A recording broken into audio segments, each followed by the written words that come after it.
বাংলাদেশ না, বিশ্বের ভেতরে যদি 10টা ম্যাগনেট থাকে সে একটা। আল্লাহর একজন বান্দা আমাদের আগে জেল থেকে বিদায় নিয়েছে, দুনিয়ার জীবন ছেড়েছে।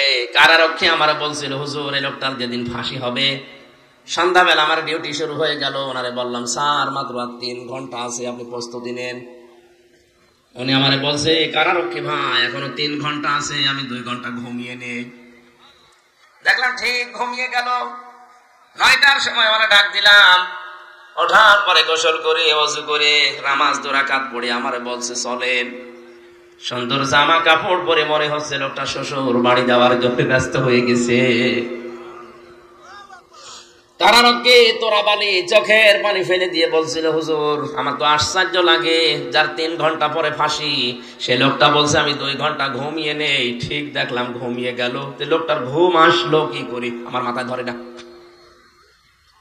জেলখানায় সবচাইতে বেশি সমস্যা ঘুমের। ওখানে যত আরামেই থাকেন না কেন ঘুম আসতে চায় না, এজন্য সবচাইতে বেশি চলে ঘুমের বড়ি। আমরা ঘুমের বড়ি খেয়ে ঘুম আসাতে পারি না, অথচ যার মাথার উপরে দড়ি ঝুলে আছে মাত্র 3টা ঘন্টা, সে লোকটা বলছে যে আমি 2 ঘন্টা ঘুমাই, তুমি 1 ঘন্টা আগে ডেকে দিও। এটা কি এমনি এমনি বলা যায় মনে করছেন?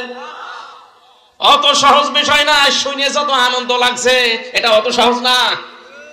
খালি ধৈর্যের নাম শুনেছি জীবনে, ধৈর্য যে কি কেমন করে ধৈর্য ধরা লাগে প্র্যাকটিক্যাল লাইফ আমি নিজে ধরে দেখে এসেছি। এত কঠিন জিনিস, কোরআনের সবচাইতে বেশি ব্যবহার করা শব্দের ভেতরে সবর, ধৈর্য অন্যতম। এটা আল্লাহ এমনি বলে না, ওরকম জায়গায় পড়েননি, এজন্য আপনি টের পাচ্ছেন না। যে লোকটা বলছে আমি 2 ঘন্টা ঘুমিয়ে নেই, ওই লোকটার ছেলে ঘুম হয়ে আছে। বাংলাদেশ না, বিশ্বের ভেতরে যদি 10টা ম্যাগনেট থাকে সে একটা। লক্ষ লক্ষ মানুষের কর্মসংস্থান তৈরি করে দিয়েছে। এত বড় পর্যায়ে যে লোকটা আছে তার মাত্র 3টা ঘন্টা জীবনে বাকি আছে, ও 2 ঘন্টা ঘুমিয়েছে এমনি না। এই আয়াতটা বলছে আল্লাহ তাখাফু ওয়ালা তাহজানু। সত্যি যদি কোনো মানুষ ঈমানের উপরে আল্লাহকে রব বলে টিকে থাকতে পারে, ফেরেশতা নাজিল হয়ে তাকে বলে ভয় পেও না, চিন্তা করো না। মুফাসসির লিখেছেন কিসের ভয় কিসের চিন্তা? ফেরেশতা তার কানের কাছে এসে বলে, আল্লাহর বান্দা তোমার হয়তো চিন্তা হতে পারে যে আমার ছেলেটা গুম হয়ে আছে, কি হবে তার? আমার স্ত্রী বিধবা হয়ে যাবে, কি হবে তার? আমার মেয়েটা ডাক্তার, কি হবে তার? আমার এত বড় বিশাল সম্পদ, এত বড় নাম ডাক, কি হবে এগুলো? ফেরেশতা কানের কাছে মুখ নিয়ে যেন বলতে থাকে, চিন্তা নেই ভয় নেই, ওগুলো আল্লাহ নিজে পাহারা দেবে। এই কারণে তার ঘুম এসেছে। আপনি ওই পর্দায় পৌঁছান তো দেখি। পরের শব্দ আরো কঠিন, ওয়াবশিরু বিল জান্নাতিল্লাতী কুনতুম তুআদুন। আল্লাহ পাক বলেন ফেরেশতারা কানের কাছে মুখ নিয়ে কথাও বলতে থাকে, কোনো ভয় নেই, কোনো চিন্তা নেই, ওগুলোর চিন্তা টেনশন সব আল্লাহ নিয়েছে। তুমি জান্নাতের সুসংবাদ গ্রহণ করো, ওই তাকাও তোমার জান্নাত দেখা যাচ্ছে। যার ওয়াদা আল্লাহ করেছিলেন, ফেরেশতারা তখন তার সাথে হাসতে খেলতে আর বলতে থাকে, নাহনু আউলিয়াউকুম ফিল হায়াতিদ দুনিয়া ওয়া ফিল আখিরাহ ওয়া লাকুম ফিহা মা তাশতাহি আনফুসুকুম ওয়া লাকুম ফিহা মা তাদউন নুজুলান মিন গফুরির রহিম। আমরা দুনিয়ায় তোমাদের বন্ধু ছিলাম, নয়তো তোমরা টিকে থাকতে পারতে না। এখনো তোমাদের বন্ধু আছি, জান্নাতে পৌঁছিয়ে দেওয়ার আগ পর্যন্ত তোমাদের পেছন থেকে আমরা যাব না। এমন জান্নাতে পৌঁছিয়ে দেব সেখানে চাওয়ার আগে জিনিস পাওয়া যায়। বাড়ি যেয়ে বলবে সুবহানাল্লাহ। আমার কথা ছিল কি, যেই মানুষগুলো কোরআনের কাছে আসে, এটা যেহেতু ওপেন কিতাব, গোপন না, এই জন্য এর কাছে যারা আসবে বুঝে শুনে, তারা আর গোপন থাকতে চায় না। দুনিয়া একদিকে চলে গেলেও তারা ওপেন হতে চায়। হযরত ওমর যেদিন কোরআনের কাছে এসেছিলেন, ডাক দিয়ে বললেন, হে নবী, কোরআন সত্য না মিথ্যা? নবীজি সঙ্গে সঙ্গে জবাব দিয়েছেন, এটা হক, আমার আল্লাহর বাণী, এটা সত্য কথা। হযরত ওমর বলেন, হে নবী, সত্য জিনিস গোপনে থাকবে কেন? আপনি আমারে অনুমতি দেন, আমি এই সত্য কোরআনের পক্ষে একটা মিছিল করে আসি।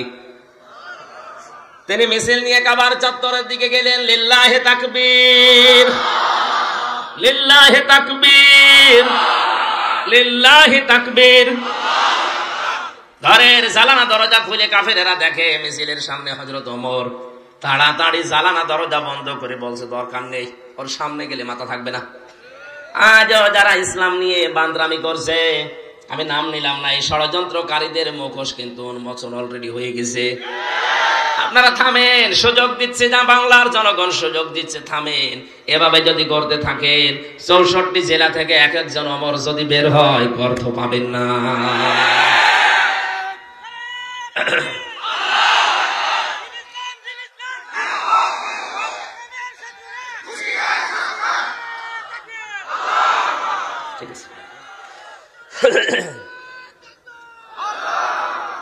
সূক্ষ্ম সূক্ষ্ম কয়েকটা ষড়যন্ত্র আমার প্রায় 34টা ধরা পড়েছে আমার এই ছোট মেধায়। এই যে আব্দুল কুদ্দুস ভাই একটা বইও নিয়ে এসেছেন, ধরিয়ে দিয়েছে।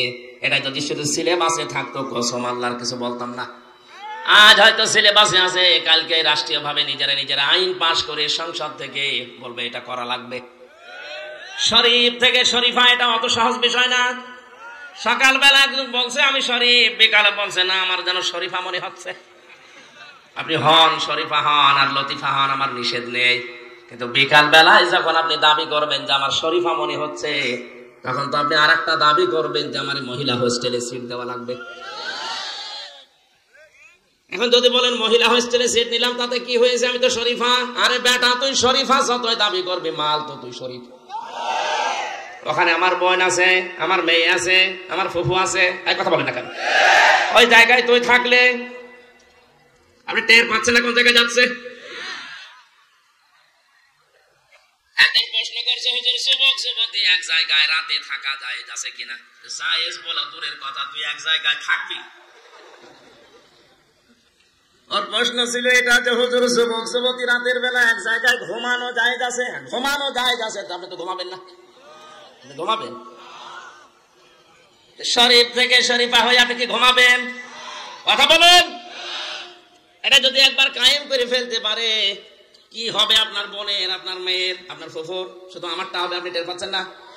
আগামীতে তো জারজ দিয়ে দেশ ভরে যাবে। আর এখন ট্রান্সজেন্ডার নামে নাম দিয়ে হিজড়াদের চালাতে চায়। কে বলেছে হিজড়া এটা শারীরিক সমস্যা? আর এই সমকামিতাকে যারা প্রমোট করছেন, এটা তাদের মানসিক সমস্যা। আমার প্রথম কথা ছিল শয়তান যৌনতা ছড়াতে ভালোবাসে ও যৌনবাদী। আজ যারা এটার মাধ্যমে জাতিকে ওপেন করে দিতে চাচ্ছেন, আল্লাহর কসম আপনাকে শয়তান দখল করেছে। আর কোন শয়তানের বেকারগ্রস্ত লোককে আমরা ওই জায়গায় দেখতে চাই না। নামেন ওখান থেকে।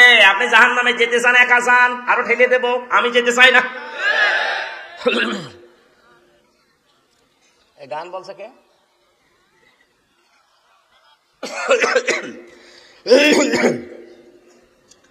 কোরআনে কারীম আছে স্পষ্ট কিতাবের কাছে আসলে আর কেউ গোপন থাকতে চায় না, ওপেন হতে চায়।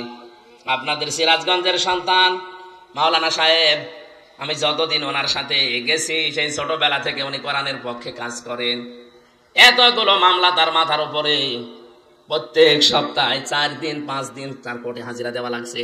এই মুরব্বী মানুষটা একজন আলেম, তার পায়ের সাথে বেড়ি লাগানো, তার ডান্ডা বেড়ি, হাতের পেছনে হ্যান্ডকাপ লাগানো, মাথায় দড়ি দিয়ে, মুখের উপরে বুলেট প্রুফ যে হেলমেট দিয়ে, বুকের উপরে বুলেট প্রুফ জ্যাকেট লাগিয়ে নিয়ে যাওয়া হচ্ছে। মনে হচ্ছে কি করে এসেছে, অথচ বাংলাদেশে 20 জন মানুষ পরিচিত হলে উনি একজন। আপনি যা করছেন, আপনি ওনার পায়ের ধোলার দাম দিতে পারবেন? লোকটার মর্যাদাও জানেন না। নিজের দেশের লোক ভিক্ষা পায় না, তাই আপনার এই জেলা থেকে একটু পার হয়ে কুষ্টিয়ায় যাক, এমনিতেই 1 লাখ মানুষ দেখার জন্য আসবে। মাঝে মাঝে আমারে বলতো, হামজা আমি আর পারি না, আমার এত বয়স হয়ে গেছে, আমি মুরব্বী মানুষ, আমার নাকি বেড়ি দিয়ে নিয়ে যায়। তাও এমনিতে বেড়ি দিলে তো হয়তো ডান্ডা বেড়ি দিয়ে পেছনে হাতের সাথে ওইটা বাঁধলে হাত এমনি কেটে যায়। মাথায় দড়ি দেওয়া দেখেছি গরু ছাগলের গলায়, আর কোর্টে যেয়ে দেখলাম আলেমদের মাথায় দড়ি দিয়ে অনেকে টানতেছে। এত কিছুর পরে লোকটাকে গোপনে কথা বলে না কেন? 3 বছর পরে আমার মনে হচ্ছে এখনো আরো ওপেন। এজন্য কোরআনের কাছে যারা আসে, কোরআন যেহেতু স্পষ্ট, কেউ আর গোপন থাকতে চায় না। কোরআনের সাথে আছি, কোরআনের কথা বলে যারা গোপনে আছে এরা টাটকা নির্ভেজাল মুনাফিক। নতুন নতুন সাবজেক্ট 2-3 মিনিট 5 মিনিট করে ছাড়ে, আর কথা পায় না। এত বড় বড় আলেম, নামের আগে ডক্টরের ডিগ্রি নিয়ে বসে আছে। উনি আমার আলোচনা কাট করে, মিজানুর রহমানের আলোচনা কাট করে, সাইদি সাহেবের আলোচনা কাট করে 2-3 মিনিট জাতির কাছে শোনাচ্ছে ওনারা এই ভুল করেছে। এত বড় বড় ভুল তোমার চোখে ধরা পড়ে না? আমি যেটা হাদিসের ব্যাখ্যা করেছি, হ্যাঁ তোমার মতের সাথে না মিলতে পারে, কিন্তু আমি তো একটা মত শ্রদ্ধা করি, ওই মতটা বললে তোমার অসুবিধা কি? আর যেটা কোনো মতের সাথে নেই, সেই মতের ব্যাপারে কোনো কথা নেই, 5-8টা গোলাম হয়ে বসে আছে, আমার নামের আগে ডক্টর লিখা।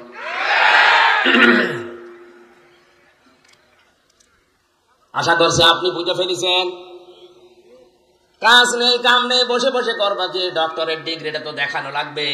এই কাটসাট করে 1.5 মিনিট 2 মিনিটের বক্তব্য তখন দেয় জাতির কাছে, উনি এই বলিছে এই বলিছে। এটা নতুন কিছু তথ্য নিয়ে আসো তো কোরআন থেকে। আমি তো 34টা পেয়েছি, এখন বলতে গেলে আমার গলা সাপোর্ট করলে আমি বলতাম সবগুলো, কণ্ঠ সাপোর্ট করছি না, কণ্ঠ ভেঙে যাচ্ছে, এই জন্য বলছি না।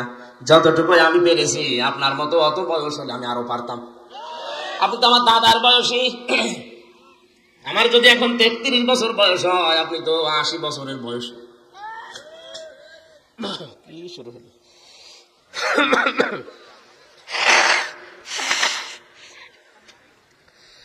সমস্যা হয়ে গেছে কণ্ঠে, আসলে এই খাওয়াটা ঠিক খাইছে, জ্বরের বড়িছে ভেতরে, ঘাইমে একেবারে মানে শোধ চলছে।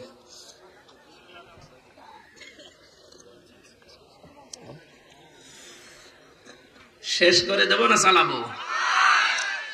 চালালে তো সমস্যা, আমি তো মরে যাবো।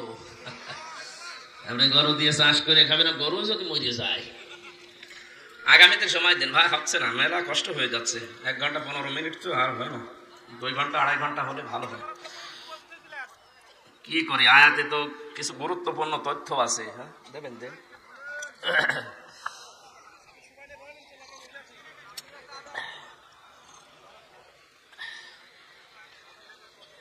ঠিক আছে।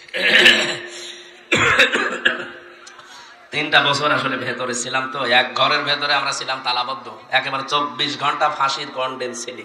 খাবার দাবার ভালো না, চিন্তা টেনশনে ভেতরে সব ফাঁপা হয়ে গেছে। স্বাভাবিক হতে কিছুদিন সময় লাগবে, মনে করলাম আরো কিছুদিন পরে অনুষ্ঠানগুলো শুরু করি। মানুষ যে মুরব্বী মানুষ বলে হুজুর হাত চেপে ধরে, কি করে বাধ্য হয়ে আসি, শরীরেও কঠোর করে না, ওই গলাও সাপোর্ট করে না, শেষে কষ্ট হয়ে যায়। ওনারা যাওয়ার সময় আমার এই জেলখানা থেকে লিখিত এই 2টা বই, ওই দাম্পত্য সমস্যা এবং সমাধান, এটা মেয়েদের জন্য আর পুরুষদের জন্য আছে। 2টা আছে, স্টেজে পাওয়া যায়, মাত্র কয়টা 200টা পিস আছে। যাওয়ার সময় নিয়ে ওনাদের উপহার দিয়ে, কাজে লাগবে। পরকীয়া প্রেমে যারা লিপ্ত আছে, বইটা পড়লে আমার বিশ্বাস তারা ফিরবে, যদি মানুষ হয়। আর যদি ওই ওই সংসদে গান গাইছে ওর মতো হয়, তা 4-5টা পাল্টিয়ে ওর এখন হচ্ছে। আচ্ছা, তসলিমা নাসরিনও বলেছে এই দেশে কোনো পুরুষ মানুষই নেই, করবো কি? পুরুষ মানুষ নেই, এগুলো কি? চাচা এরশাদ 80 বছর বয়স স্ট্যাটাস দিতে হচ্ছে, এখনো আমার যৌবন অটুট। ও মহিলা কি চাচা এরশাদকে দেখেনি? এইরকম লোক দরকার ছিল। ধান্দায় যারা আছেন, পরকীয়া প্রেমে লিপ্ত যারা, আসক্ত যারা, এটা একটা ক্যান্সারের মতো। যারা ব্লু ফিল্ম দেখে, উলঙ্গ নাচ দেখে, এটা একটা ক্যান্সার। মানসিক ক্যান্সার থেকে মুক্ত হওয়ার জন্য, পরকীয়া আসক্ত থেকে ফিরে আসার জন্য বইটা খুব দামি। যাওয়ার সময় নিয়ে স্ত্রীকে উপহার দেবেন, আর মেয়েরা যদি নিতে পারেন স্বামীকে বলবেন এটা তোমাদের জন্য, পড়ো, কাজে লাগবে। ইন্না আনজালনাহু কুরআনান ইন্না আনজালনাহু ফি লাইলাতিন মুবারাকাহ ইন্না কুন্না মুনজিরিন। অবশ্যই আমি এই কোরআনকে বরকতময় রাত্রিতে নাযিল করেছি, অবশ্যই আমি আল্লাহ সতর্ককারী। এখানে সতর্ককারী কে? আল্লাহ যেটার দ্বারা সতর্ক করেছেন তার নাম কি? কোরআন। বলে তার নাম কি? এই কোরআনের ভেতরে ফিহা ইফরাকু কুল্লু আমরিন হাকিম আমরাম মিন ইনদিনা। এই শবে বরাত নামে যে রাতটা আমাদের দেশে আমরা পালন করে থাকি, এই গুরুত্বপূর্ণ রজনীর দিকে ইঙ্গিত দিয়েছে তাফসীর কারকরা। এই গুরুত্বপূর্ণ রজনীতে 5টা জিনিস আমার আল্লাহ নির্ধারিত করেন বিশেষভাবে। আরো অনেক জিনিসের নাম আছে, 5টা জিনিস আমার আল্লাহ এই দিনদেরকে পাঠিয়েছি। রহমাতাম মির রাব্বিকা, তোমার রবের পক্ষ থেকে এটা রহমত দয়া। ইন্নাহু হুয়াস সামিউল আলিম, অবশ্যই তিনি শ্রবণকারী এবং জ্ঞানী। এখানে সবে কদর সম্পর্কে আমি 5টা হাদিস আমার দৃষ্টিতে পেয়েছি। হযরতে আয়েশা থেকে বর্ণিত, হযরতে আবু বকর থেকে বর্ণিত, হযরতে ওমর ফারুক থেকে বর্ণিত, হযরতে মুআজ ইবনে জাবাল থেকে বর্ণিত, হযরতে আবু হুরায়রা থেকে, এত বড় বড় সাহাবী থেকে 5 জন থেকে বর্ণিত। নিসফে শাবানের যে হাদিস, এটা দুর্বল না, এটা শক্ত হাদিস। আর যারা বেদাত বেদাত বেদাত বলে চালিয়ে দিতে চান, এটা বেদাত নয়। পালন যারা করছেন না করবেন, অন্তত নফল কাজগুলো আর জোরে সোরে করবেন। শুধুমাত্র হালিয়া রুটি গোশত রুটি খেয়ে সারা রাত কাটিয়ে দেবেন, শবে বারাত পালন হচ্ছে না। আল্লাহ পাক এ রাতে, বরকতময় রাতে শবে কদরের কথাই বেশি মুফাসসির ইঙ্গিত দিয়েছেন। শবে কদরের নামও কেউ কেউ জানিয়েছেন। গুরুত্বপূর্ণ হিকমতপূর্ণ কিছু কাজ আমার আল্লাহ এ রাতে সম্পাদন করেন। তার ভেতরে অন্যতম আমরাম মিন ইনদিনা, তোমার রবের আদেশ ক্রমে, রবের আইনের দ্বারা। সবে বরাত বলেন, সবে কদর বলেন, কেউ যদি পালন করতে যায়, তার উচিত হবে আল্লাহর আইনগুলো প্রতিষ্ঠা করার মাধ্যমে চেষ্টা চালানো। ৯৬% মুসলমানের দেশে একটা আইনও বাস্তবায়ন নেই। সবে কদর সবে বরাত পালন করা নিয়ে আমরা হুড়োহুড়ি মারামারি করে শেষ করে দিচ্ছি। অথচ আসল যদি আমরা বুঝে নিতাম, নামাজ পড়া ফরজ পড়ি, যাকাত দেওয়া ফরজ অন্তত কিছু না কিছু দেই, হজ করা ফরজ করে আসি, রোজা রাখা ফরজ কয়েকদিন পরে শুরু হবে। কিন্তু আকিমুদ্দিন, দিন কায়েম করা যে নামাজের মতো ফরজ, এটাকে রাজনীতি মনে করে ছেড়ে দে। নামাজ পড়ো, মত পার্থক্য করো না, কথা কোরআন আমি পাইনি। রোজা রাখো, মত পার্থক্য করো না, এটা পাইনি। হজ করো, মত পার্থক্য করো না, পাইনি। যাকাত দাও, মত পার্থক্য করো না, আমি পাইনি। কিন্তু এইটা পেয়েছি, আন আকিমুদ্দিন ওয়ালা তাতাফাররাকু ফি, দিন কায়েম করো, এই বিষয়ে কোনো মত পার্থক্য করো না, কোনো ফতোয়াবাজি করো না। অথচ এইটাই যত রকমের ফতোয়াবাজি বাংলাদেশে হয়। দিন কায়েমের ব্যাপারে কোন চিন্তা ভাবনা ওর নেই, নামাজ পড়ে যাচ্ছে একেবারে 5 ওয়াক্তের জায়গায় 8 ওয়াক্ত মিলে। অথচ দিনও যে নামাজের মতো কায়েম করা ফরজ, এখানে কোনো পার্থক্য চলবে না। এইটাও বোঝেও না, বোঝাতেও চায় না, মানুষকে বুঝতেও দিতে চায় না। পৃথিবীর যত নবী আল্লাহ পাঠিয়েছেন, এখানে 4 জন বড় বড় নবীর নাম আছে। প্রত্যেকটা নবীর শরীয়তে কম বেশি রদবদল ছিল। কোন নবীর শরীয়তে এইটা ছিল, পরের নবীর শরীয়তে এটা ছিল না। কিন্তু প্রতিটি নবীর শরীয়তে এইটা ছিল, জানাকিমুদ্দিন, দিন কায়েম করো। কারণ দিন যদি কায়েম না হয়, এমন এমন বিধান আছে ইসলামের, যেটা এককভাবে মানা সম্ভব না। বাংলাদেশে যতদিন দিন কায়েম না হবে, ইসলামের এমন বিধান আছে যেটা ওয়াজ করে, নসিহত করে বন্ধ করা সম্ভব না। কিয়ামত পর্যন্ত ওয়াজ করে জেনা বন্ধ হবে, আরো জোরে সুদ বন্ধ হবে, ঘুষ বন্ধ হবে। এটা বন্ধ করা ওয়াজের দ্বারা সম্ভব না, এটা আইন করতে হয়। এটা না আমরন, আমরন মানে আইন, আমরন মানে আদেশ। আমি আল্লাহ এর হাতে গুরুত্বপূর্ণ কিছু আইন, আমার আদেশগুলো আমার নিজের সিদ্ধান্তে বাস্তবায়ন করে থাকি। 5 প্রকার মানুষের নাম আছে, রাতেও আল্লাহ তাদেরকে মাফ করে না, বাকি মানুষকে তিনি মাফ করে দেন। 1 নাম্বার যে মানুষগুলো শিরিক করে, 2 নাম্বার যারা কুফরি করে, 3 নাম্বার যারা মা বাবার অবাধ্য সন্তান, 4 নাম্বার যারা বুড়ো জিনাখোর। আর বাংলাদেশে এটা দিন দিন বাড়ছে। কয়েকদিন আগে তাকান, আমি নাম নিলাম না, তাড়াও দিয়েছে। আজ অধিকাংশ বুড়া মানুষের ঘর থেকে, অফিস থেকে মেয়ে লোকের কান্নার আওয়াজ পাওয়া যাচ্ছে। এখানে বুড়ো জিনাখোর যারা আছেন, থামেন। নিজের শরীর চলে না, ইন্ডিয়া হারবাল, কলকাতা হারবাল কাজ দিয়ে চালাচ্ছে। বুড়ো জিনাখোরদের সবে বরাতেও মাপ নেই। 5 নাম্বার যে মানুষগুলো মা বাবার অবাধ্য সন্তান, চলে বলেন নাউজুবিল্লাহ। আল্লাহ আমাদেরকে আয়াতগুলো আমাদের প্র্যাকটিক্যাল লাইফে মেনে নেওয়ার তৌফিক দিন, আমিন। বারাকাল্লাহু লানা ওয়া লাকুম ফিল কোরআনিল আযীম। আল্লাহুম্মা আমিন। রব্বানা যালামনা আনফুসানা